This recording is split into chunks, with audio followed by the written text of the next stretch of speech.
નમસ્કાર વિદ્યાર્થી મિત્રો, એચઆર્સ બાયોલોજી યુટ્યુબ ચેનલ પર હું તમારું સ્વાગત કરું છું. તો મિત્રો, આજની વિડીયોમાં આપણે ધોરણ 11 બાયોલોજીનું ચેપ્ટર 4 પ્રાણી સૃષ્ટિ એટલે કે એનિમલ કિંગડમ વિશે આપણે જોવાનું છે. તો એનો પાર્ટ 1 આજે હું લઈને આવ્યો છું. તો મિત્રો, વિડીયોને ખાસ છેક સુધી જોજો, જેથી તમને અધૂરી માહિતી મળે નહીં અને તમને બધી જ ખબર પડે. ઓકે મિત્રો, તો આપણે વિવિધ પ્રાણીઓની જુદી જુદી રચના અને સ્વરૂપોનું નિરીક્ષણ કરીએ છીએ. આપણી આસપાસ આપણને ખબર છે કે ઘણા બધા પ્રાણીઓ આપણે જોતા હોય છે, એમની રચના અલગ હોય છે, એમનું સ્વરૂપ અલગ હોય છે. બરાબર. એક તમને ફેક્ટ વસ્તુ કહું તો પ્રાણીઓની લાખો ઉપરાંત જાતિઓ ઓળખાયેલી છે. હાલની તારીખમાં પ્રાણીઓ જે છે, દુનિયાની અંદર જેટલા બી પ્રાણીઓ રહેલા છે એ બધા તમે ભેગા કરો તો એમની જે જાતિઓ છે, લાખોની ઉપર એમની જાતિઓ ઓળખાયેલી છે. બરાબર, એક્સપ્લેન કરેલી છે. એના વિશે ડિટેલમાં બધું જ અભ્યાસ પણ કરેલો છે. નવી ઓળખાયેલી જાતિઓને યોગ્ય સ્થાને મૂકવા માટે આપણને વર્ગીકરણ મદદરૂપ થતું હોય છે. બરાબર, આપણું જે ચેપ્ટર છે પ્રાણી સૃષ્ટિ, એ આપણું એક વર્ગીકરણ છે. પ્રાણીઓને કઈ રીતે વર્ગીકૃત કરવામાં આવે છે એના વિશેનું ચેપ્ટર છે. તો આપણે વર્ગીકરણ કેમ કરીશું? તો કે નવી ઓળખાયેલી જાતિઓને આપણે યોગ્ય સ્થાને મૂકી શકીએ, ભવિષ્યમાં આપણે એનો અભ્યાસ કરી શકીએ. બરાબર, એ રીતે આપણે એનું વર્ગીકરણ કરવામાં આવતું હોય છે. તો ચાલો શરૂ કરીએ. તો સૌથી પહેલાં આપણે વર્ગીકરણના આધારો જોઈશું કે કઈ રીતે પ્રાણીઓને વર્ગીકૃત કરવામાં આવેલા હોય છે, એટલે કે બેઝિસ ઓફ ક્લાસિફિકેશન આપણે જોઈશું. તો એનો પહેલો આધાર છે આયોજનનું સ્તર, એટલે કે પ્રાણીઓની અંદર આયોજનનું કેવું કેવું સ્તર રહેલું હોય છે એના આધારે આપણે વર્ગીકૃત કરીશું. તો જોઈ લઈએ સ્ટેપ બાય સ્ટેપ. કોષીય સ્તર એટલે કે સેલ્યુલર લેવલ, પછી આવે છે પેશી સ્તરીય આયોજન એટલે કે ટિશ્યુ લેવલ પર કઈ રીતે આયોજન હોય છે. પછી આવે છે અંગ સ્તરીય આયોજન, બરાબર, એટલે કે ઓર્ગન લેવલ. પછી અંગતંત્ર સ્તરીય આયોજન. તો આ રીતે આયોજનના સ્તરોમાં પ્રાણીઓનું વર્ગીકરણ કરેલું હોય છે કે અમુક પ્રાણીઓ એવા હશે જેમાં કોષીય સ્તર જોવા મળશે, પેશી સ્તરીય જોવા મળશે. આ રીતે પ્રાણીઓ આપણને વર્ગીકૃત થયેલા જોવા મળશે દુનિયાની અંદર. તો મિત્રો, આપણને આ પણ ખબર હશે, જ્યારે આપણે કોષનું જોયું હોય, કોષનું ચેપ્ટર આપણે ભણ્યા હોય કે કોષો બધા ભેગા થઈને પેશીઓ બનાવે છે, પેશીઓ ભેગી થઈને અંગો બનાવે છે, અને અંગો ભેગા થઈને અંગતંત્ર બનાવતા હોય છે, અને અંગતંત્રથી આખું દેહ રચાતું હોય છે. બરાબર, તો આ રીતે આખું શ્રેણીમાં જતું હોય છે. બરાબર, એટલા માટે અહીંયા જે સ્તરો છે, અલગ અલગ પ્રાણીઓના અલગ અલગ સ્તરો પણ આપણને જોવા મળે છે. તો જે આખું દેહ હોય છે, બરાબર છે, એ આ રીતે બનતું હોય છે. હવે બધા જે અલગ અલગ સ્તરો છે એ પ્રાણીઓ આપણે સ્ટેપ બાય સ્ટેપ ડિટેલમાં જોઈશું. પછી એ જે અંગતંત્રો છે એની જટિલતા, અંગતંત્રો કેવા છે, જટિલ, કેટલા જટિલ છે, એના આધારે પણ એમાં વર્ગીકરણ થઈ શકે છે. તો એમાં આવશે અપૂર્ણ પાચન તંત્ર, બીજું છે સંપૂર્ણ પાચન તંત્ર. આગળ આપણે ડિટેલમાં જોઈશું.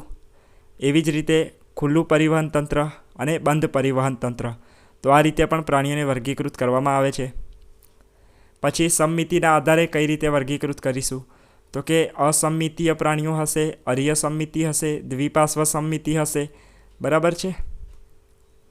પછી આપણે વાત કરીએ તો દ્વિગર્ભ સ્તરીય અને ત્રિગર્ભ સ્તરીય આયોજન પણ રહેલું હોય છે, એટલે કે ડિપ્લોબ્લાસ્ટિક અને ટ્રિપ્લોબ્લાસ્ટિક ઓર્ગેનાઇઝેશન. તો એના આધારે પણ પ્રાણીઓને વર્ગીકૃત કરેલા હોય છે. પછી આવે છે દેહકોષ્ઠ. પ્રાણીઓની અંદર ચોક્કસ દેહકોષ્ઠ રહેલું હોય છે, એટલે કે સિલમ જેને કહેવાય. તો દેહકોષ્ઠી પ્રાણીઓને આપણે સિલોમેટ કહીશું. એ રીતે કૂટ દેહકોષ્ઠી એટલે કે સ્યુડોસિલોમેટ્સ અને અદેહકોષ્ઠી એટલે કે અસિલોમેટ્સ. તો આ રીતે પણ પ્રાણીઓનું વર્ગીકરણ કરેલું હશે. પછી આવે છે ખંડતા એટલે કે સેગમેન્ટેશન. બરાબર, અને છેલ્લું છે મેરુદંડ એટલે કે નોટોકોડ. તો મેરુદંડના આધારે પણ કઈ રીતે આપણે વર્ગીકૃત કર્યા છે એ પણ આપણે જોઈશું. તો મિત્રો, વર્ગીકરણ એટલે શું? વર્ગીકરણના આધારો જણાવો. બરાબર, તો વર્ગીકરણ આપણે કોને કહીશું, એની વ્યાખ્યા શું? તો કે સજીવોને એટલે કે પ્રાણીઓને તેમના લક્ષણોને આધારે નાના મોટા સમૂહમાં વહેંચવાની વૈજ્ઞાનિક પદ્ધતિને વર્ગીકરણ કહેવાય છે. બરાબર, કોઈ આપણા જેવું આમ આદમી જે છે એ વર્ગીકરણ કરશે નહીં. ચોક્કસ વૈજ્ઞાનિકો બેઠા જ છે વર્ગીકરણ કરવા માટે. તો આ એક વૈજ્ઞાનિક પદ્ધતિ છે. બરાબર છે. એના આધારે જે વર્ગીકરણ થશે સજીવોનું, તો એને આપણે વર્ગીકરણ કહીશું. અહીંયા આપણે પ્રાણીઓ વિશે જોવાનું છે, એટલે અહીંયા પ્રાણીઓને તેમના લક્ષણોને આધારે. બરાબર છે. તો આપણે આગળ લક્ષણો જોયા, સ્તરો જોયા બધા. તે લક્ષણોના આધારે વર્ગીકૃત થયું નાના મોટા સમૂહોમાં.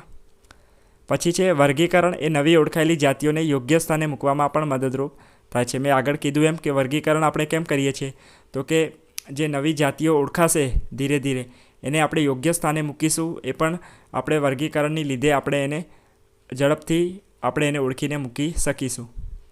પછી વર્ગીકરણના આધારો આપણે એક એક જોયા આગળ, બરાબર છે. તો વિવિધ પ્રાણીઓની રચના અને સ્વરૂપમાં તફાવત જોવા મળે છે આપણને, બરાબર. તેમ છતાં આપણને અમુક જે એવા છે લક્ષણો એ સરખા પણ જોવા મળતા હોય છે, બરાબર. કોષોની ગોઠવણી છે, દૈહિક સમમિતિ છે, દેહકોષ્ઠના સ્વરૂપો છે, પાચનની રીતો છે, બરાબર. પછી પરિવહન કે પ્રજનન તંત્રો જેવા પાયાના લક્ષણો જે છે એ સ્વતંત્ર સજીવોના સંબંધમાં એકરૂપ એટલે કે સરખા પણ જોવા મળતા હોય છે. એટલે કે અમુક સજીવોમાં અમુક પ્રાણીઓની અંદર આવા લક્ષણોના કારણે પણ સરખાપણું જોવા મળે છે, પરંતુ એમની રચના અને સ્વરૂપ એ અલગ અલગ જોવા મળે છે, તફાવત જોવા મળતો હોય છે. ઓકે, તો આપણે આયોજનના સ્તરો હવે ડિટેલમાં જોઈશું. તો પ્રાણીઓના શરીરમાં મુખ્યત્વે 3 પ્રકારનું સ્તરીય આયોજન જોવા મળે છે. કેટલા? 3 પ્રકારનું. કોષ સ્તરીય આયોજન એટલે કે સેલ્યુલર લેવલ આપણે જોઈએ તો પ્રાણી સૃષ્ટિના દરેક સભ્યો બહુકોષી છે. સૌ પહેલાં આ વસ્તુ યાદ રાખજો કે પ્રાણી સૃષ્ટિના બધા જ પ્રાણીઓ જે છે એ બહુકોષી હશે, બરાબર. એક કોષી નહીં હોય. અહીંયા જે કોષોની સંખ્યા છે એક કરતાં વધારે જોવા મળશે. અને તેમાંના બધા જ પ્રાણીઓ જે છે એ કોષોના આયોજનની સરખી રીતો પ્રદર્શિત કરતા નથી. એટલે કે બધા પ્રાણીઓ છે એમાં ભલે બધા બહુકોષી રહ્યા, પરંતુ જે બધા કોષો છે એમનું જે આયોજન છે, કેવી રીતે આયોજિત થયેલા છે એ સરખું હોતું નથી, અલગ અલગ હોય છે બધા પ્રાણીઓમાં. ઉદાહરણ લઈએ આપણે સછિદ્ર સમુદાયના પ્રાણીઓનું, બરાબર. તો એમાં કોષો શિથિલ રીતે ગોઠવાયેલા કે કાર્યની દ્રષ્ટિએ એકબીજા સાથે જોડાયેલા હોતા નથી, બરાબર. તો સછિદ્ર સમુદાયના જે પ્રાણીઓ છે એનું ઉદાહરણ છે વાદળી. તો વાદળીની અંદર આપણને શું જોવા મળશે? એના કોષો શિથિલ રીતે ગોઠવાયેલા હશે, એટલે કે લૂઝલી ગોઠવાયેલા હશે, એનું જે લૂઝ સેલ એગ્રીગેટ્સ થયેલા હશે. અને કાર્યની દ્રષ્ટિએ જે હશે એ એકબીજા સાથે જોડાયેલા હશે નહીં, એટલે કે દરેક કોષનું અલગ અલગ કાર્ય જોવા મળશે અહીંયા આપણને, બરાબર. તો અહીંયા મેં કીધું એમ કે જે બહુકોષી પ્રાણીઓ તો છે, પરંતુ એમના કોષનું જે આયોજન છે એ સરખું હોતું નથી, બરાબર. તો આ રીતે અલગ અલગ પડશે અને આગળ આપણે ડિટેલમાં જોઈશું સ્ટેપ બાય સ્ટેપ. તો તેઓ આયોજનનું જે સર્ચ છે આની અંદર વાદળીની અંદર આ રીતે જે કોષો અલગ અલગ કાર્ય કરે છે અને કોષો છૂટા છવાયેલા છે, બરાબર છે. એ રીતે જે છે એનું જે આયોજનનું સ્તર જે છે એને કોષીય સ્તર કહીશું આપણે, એટલે કે સેલ્યુલર લેવલ એને આપણે કહીશું. તેઓમાં પેશીઓ બનતી નથી, એટલે કે અહીંયા પેશીનું કોઈ કાર્ય જોવા મળશે નહીં. અહીંયા જે કોષો છે એ બધા પોતાના અલગ અલગ કોષો સ્વતંત્ર રીતે એમનું કાર્ય કરતા હશે, એટલે અહીંયા પેશીની જરૂર નથી. કારણ કે આપણે આગળ જોયું કે બધા એક સરખા કોષો ભેગા થઈને પેશીઓ બને છે, પરંતુ અહીંયા સરખા કોષ તો જોવા મળશે નહીં, એટલે અહીંયા પેશીઓ પણ બનશે નહીં. પછી પેશી સ્તરીય આયોજન કેવું હોય છે એ જોઈએ આપણે, જેને ટિશ્યુ લેવલ ઓર્ગેનાઇઝેશન કહેવાય. તો કોષ્ઠાંતરી પ્રાણીઓ જે છે એ બહુકોષી છે. આમ તો બધા પ્રાણીઓ બહુકોષી છે, આપણને ખબર છે. તો કોષ્ઠાંતરીની અંદર સ્પેશિયલી શું જોવા મળશે કે તેમાં કોષો વચ્ચે કાર્યની દ્રષ્ટિએ કેટલાક વિભાજનો થયેલા હોય છે, બરાબર. કે કેવા કોષો છે, કયું કાર્ય કરે છે એ રીતે એમાં વિભાજન પામેલું હોય છે, શ્રમ વિભાજન. કોષોની ગોઠવણી જે છે આમાં થોડીક જટિલ હશે, બરાબર. સછિદ્રની જેમ નહીં. અહીંયા કોષ્ઠાંતરીમાં થોડુંક આપણને કોષોમાં જટિલતા જોવા મળશે, એની ગોઠવણી થોડીક આપણને અલગ જોવા મળશે. સમાન કાર્ય ધરાવતા કોષો ભેગા મળીને અહીંયા પેશી બનાવશે, બરાબર છે. તો આ જે છે પેશી સ્તરીય આયોજન થયું અહીંયા, કે કોષો ભેગા થઈને પેશી બનાવે છે. આથી તેને પેશી સ્તરીય આયોજન કહીશું, ટિશ્યુ લેવલ ઓર્ગેનાઇઝેશન. અને ઉદાહરણ છે કોષ્ઠાંતરી પ્રાણીઓ, દાખલા તરીકે હાઇડ્રા, જેલીફિશ, તમે નામ સાંભળ્યું હોય, બરાબર. તો એવા પ્રાણીઓની અંદર આ રીતનું એક આયોજન જોવા મળે છે, એટલે કે કોષો ભેગા થઈને પેશી બનેલી હોય છે. આગળ વાત કરીએ અંગ સ્તરીય આયોજન એટલે કે ઓર્ગન લેવલ ઓર્ગેનાઇઝેશન. તો એમાં શું થશે તો કે આયોજનના ઉચ્ચ સ્તરોમાં એટલે કે પૃથુકૃમિ અને ઉચ્ચ સમુદાયના જે સભ્યો હશે એમાં આપણને અંગ સ્તરીય આયોજન જોવા મળે છે, જ્યાં પેશીઓ ચોક્કસ કાર્ય માટે ભેગી મળીને અંગોની રચના કરતી હોય છે. નુપુરક, સંધિપાદ, મૃદુકાય, શૂળત્વચી અને મેરુદંડી જેવા પ્રાણીઓમાં અંગો જે હોય છે એ કાર્યકીય તંત્રોના સ્વરૂપમાં એકત્રિત થયેલા હોય છે, બરાબર. અહીંયા પેશીઓ ભેગી થઈને અંગો તો બન્યા, પરંતુ આવા પ્રાણીઓની અંદર જે અંગો છે એ ચોક્કસ એક કાર્યો ચોક્કસ એક તંત્રના સ્વરૂપમાં એકત્રિત થયેલા જોવા મળે છે. અને દરેક તંત્ર જે છે એની ચોક્કસ દેહધાર્મિક કાર્ય પણ હોય છે અલગ અલગ. બરાબર છે મિત્રો, કે કોઈ પણ જે પેશીઓ ભેગી થઈને અંગો બનાવ્યા, હવે અંગતંત્ર જે બનશે એ અંગતંત્રનું એક ચોક્કસ દેહધાર્મિક કાર્ય હશે, એનું એક સ્પેશિયલ ફંક્શન હશે. બરાબર છે. સજીવ શરીરની અંદર તમે ઉદાહરણ લઈ શકો છો પરિવહન તંત્રનું. બરાબર, જેમ કે સજીવોમાં પરિવહન તંત્ર જોવા મળે છે, તો એનું કાર્ય શું હોય છે? તો કે એની અંદર હૃદય રહેલું હોય છે, અને જે હૃદય છે એ રુધિરને પંપ કરતું હોય છે. એ એક એનું અલગ કાર્ય થયું, એનું ચોક્કસ કાર્ય થયું. તો આ બધા દેહધાર્મિક કાર્યો જે છે એ અંગતંત્ર દ્વારા થતા હોય છે. આ પ્રકારની રીતને, એટલે કે આ પ્રકારના આયોજનને અંગ સ્તરીય આયોજન કહેવાય છે. પ્રાણીઓના જુદા જુદા સમૂહોના અંગતંત્રો વિવિધ રીતોની જટિલતા પણ પ્રદર્શિત કરતા હોય છે. એટલે કે જે હવે અંગતંત્રો બન્યા એ અંગતંત્રો દ્વારા અમુક જટિલતા પણ આપણને જોવા મળશે. એનું ઉદાહરણ જોઈએ તો અપૂર્ણ પાચન તંત્ર અને સંપૂર્ણ પાચન તંત્ર. બરાબર, જે રીતે અંગતંત્રો આપણને સજીવોમાં જોવા મળે છે, તો એના પણ બે પ્રકારો આપણને કદાચ જોવા મળી શકે છે, કે જે છે અપૂર્ણ. તો અપૂર્ણની અંદર એવું થશે કે પૃથુકૃમિમાં પાચન તંત્ર જે હોય છે એ મુખદ્વાર અને મળદ્વાર માત્ર એક જ બાજુએ, એટલે કે એક જ છેડે, શરીરનો જે એક જ છેડો હશે ત્યાંથી ખુલશે. એટલે કે મુખદ્વાર અને મળદ્વાર, જે ખોરાક લેશે એનો પણ દ્વાર એક જ હશે, અને જે કચરો બહાર કાઢશે એનો પણ જે દ્વાર હશે એ એક જ હશે. એટલે એને અપૂર્ણ પાચન તંત્ર કહીશું. તમારે યાદ રાખવું હોય તો એવી રીતે યાદ રાખજો કે ઇનકમિંગ અને આઉટગોઈંગ જે છે એનો એક જ રસ્તો અહીંયા જોવા મળે છે. બરાબર, ઇનકમિંગ પણ એ જ રસ્તે થાય છે અને આઉટગોઈંગ પણ એ રસ્તે જ થતું હોય છે. જ્યારે સંપૂર્ણ પાચન તંત્રની વાત કરીએ તો જે પાચન તંત્રમાં મુખદ્વાર અને મળદ્વાર, એટલે કે માઉથ અને એનસ, એ બે ખુલતા માર્ગ હોય છે, અલગ અલગ હોય છે, અને એ અલગ અલગ છેડે હોય છે. જો જે મુખ હોય છે એ અગ્ર છેડે જોવા મળે છે. બરાબર, અને જે મળદ્વાર હોય છે એ પશ્વ છેડે આપણને જોવા મળતું હોય છે. તો બંને દ્વાર અલગ અલગ છે, ઇનકમિંગ અને આઉટગોઈંગના, એટલે એને સંપૂર્ણ પાચન તંત્ર આપણે કહીશું. એવી જ રીતે પરિવહન તંત્ર પણ બે પ્રકારનું હોય છે પ્રાણીઓની અંદર. કોઈ પ્રાણીમાં ખુલ્લું પરિવહન તંત્ર જોવા મળશે, તો અમુક પ્રાણીઓમાં બંધ પરિવહન તંત્ર જોવા મળશે.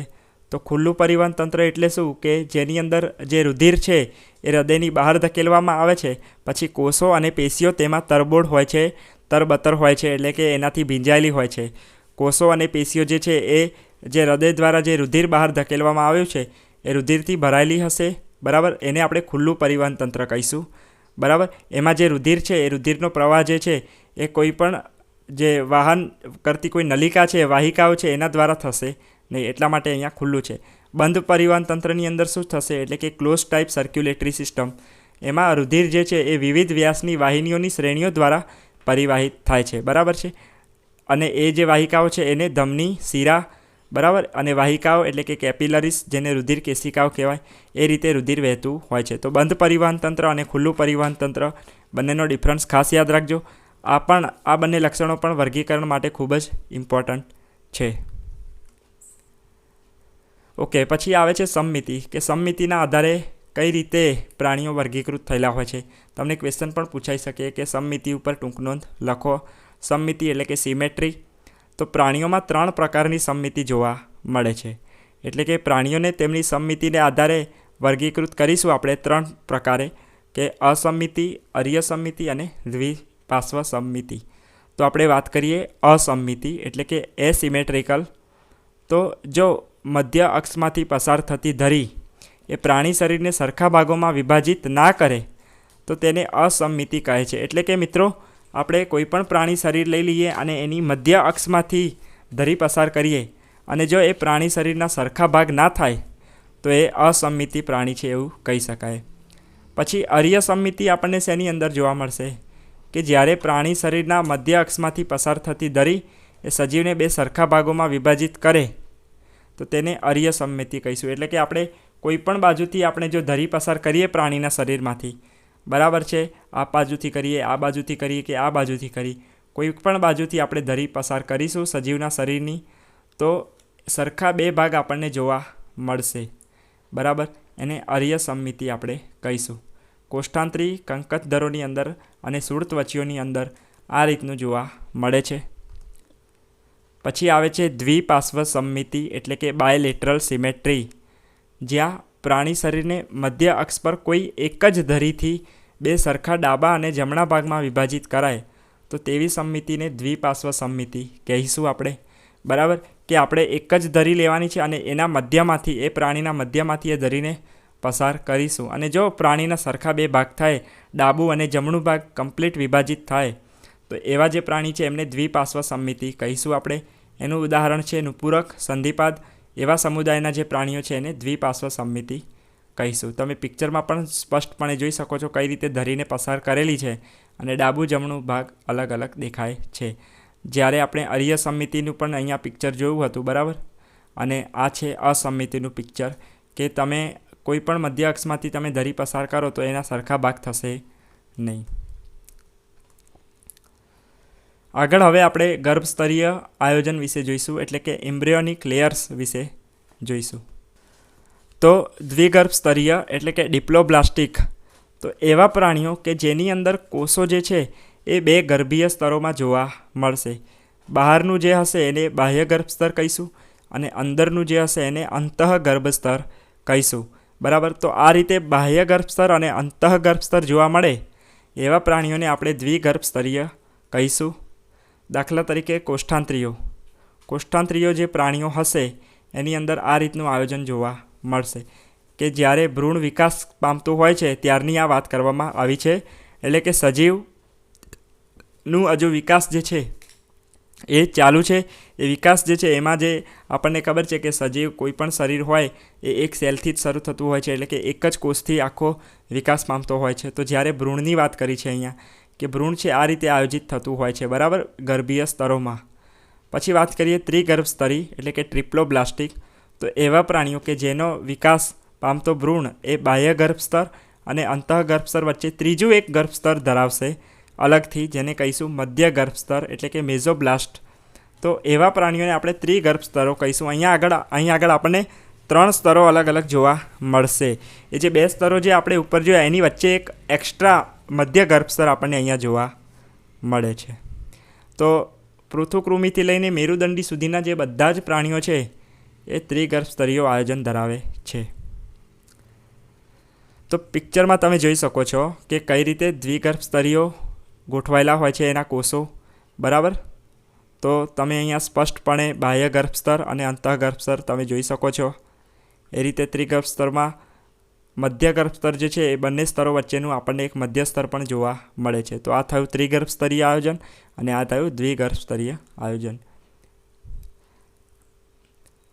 અહીંયા આપણે એક વાત કરવાની રહી ગઈ કે જે દ્વિગર્ભસ્તરીય પ્રાણીઓ હોય છે એના બાહ્ય અને અંતઃગર્ભસ્તર વચ્ચે એક અવિભેદિત સ્તર હોય છે, એક અવિભેદિત સ્તર રહેલું હોય છે, જેને મધ્ય શ્લેષ્મ સ્તર કહે છે, મેસોગ્લિયા કહીશું આપણે એને.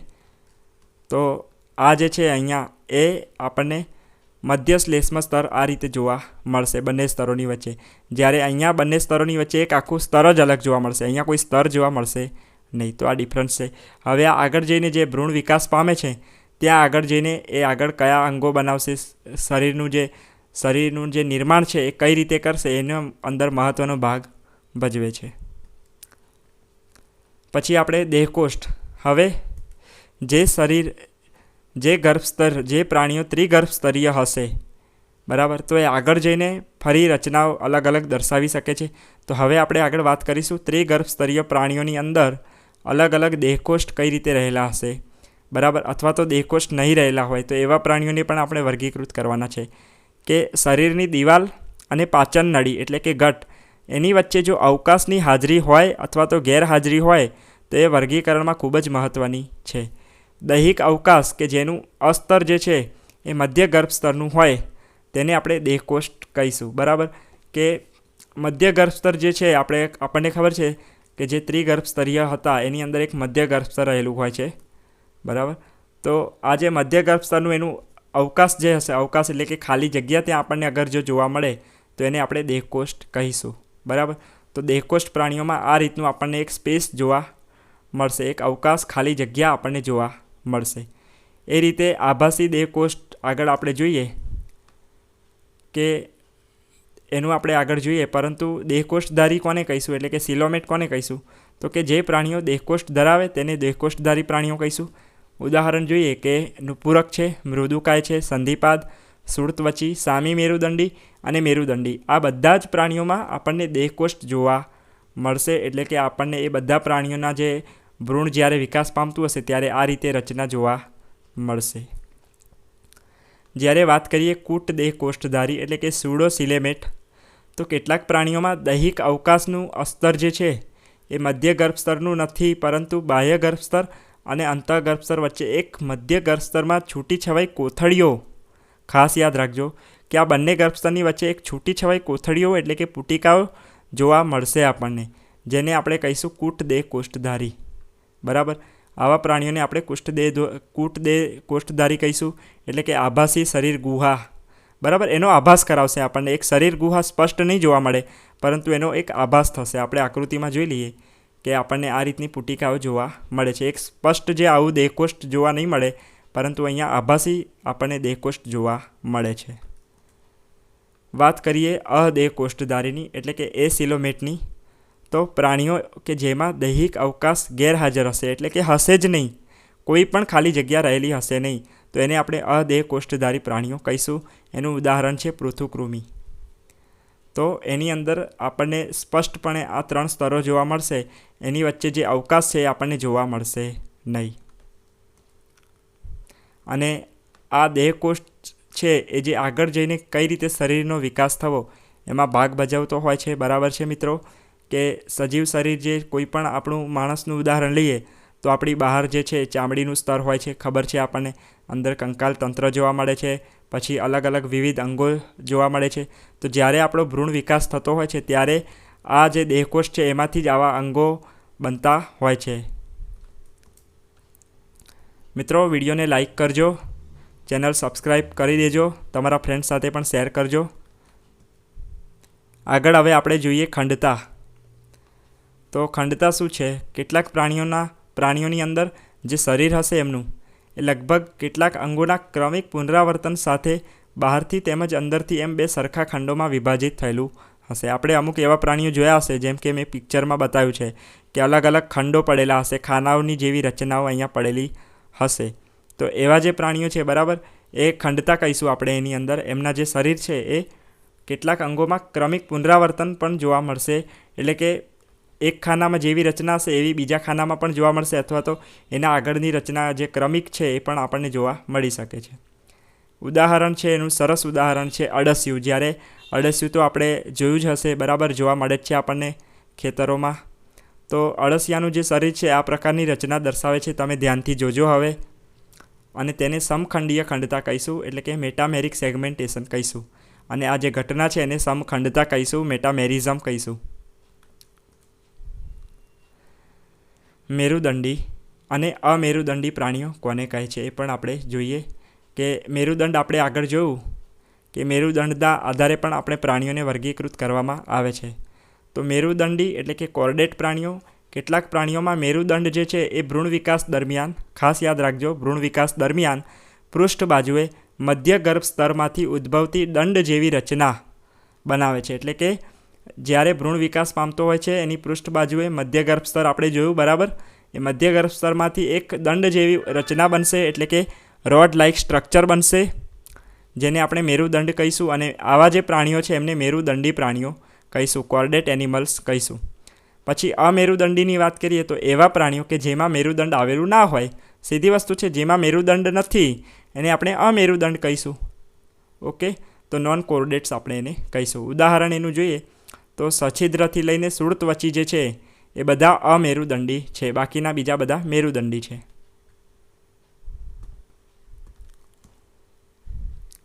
તો મિત્રો, દુનિયાના બધા જ પ્રાણીઓ આ રીતે વર્ગીકૃત કરેલા હોય છે.